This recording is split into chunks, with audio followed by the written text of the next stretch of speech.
अस्सलामुअलैकुम नाज़रीन, JN news HD के साथ मैं हूं नाइला भट्टी। नजर डालते हैं आज की अहम खबरों। मेलसी से रिपोर्ट कर रहे हैं मैं Ghulam Mustafa. Election commission of Pakistan जिला वहाड़ी की जानिब से मेलसी में वोट के अंदराज या अखराज या फहरिस्त की दुरुस्तगी के लिए मेलसी में 125 जबकि सिटी में नो डिस्प्ले सेंटर कायम कर दिए हैं। Chaudhry Asghar district election commissioner वहाड़ी।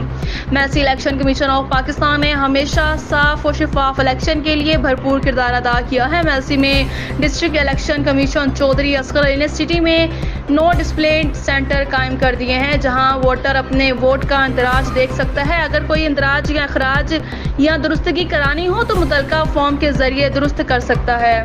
ये बात अब्दुल गफ्फार ने डिस्प्ले सेंटर के क़याम की इफादियत बताते हुए कहा। उन्होंने कहा कि इस डिस्प्ले सेंटर के क़याम का मकसद सिर्फ साफ और शफाफ इलेक्शन के इनेकाद के सिलसिले की कड़ी है। उन्होंने शहरियों से कहा है कि वो आएँ और अपना इंदराज चेक करके तसल्ली करें।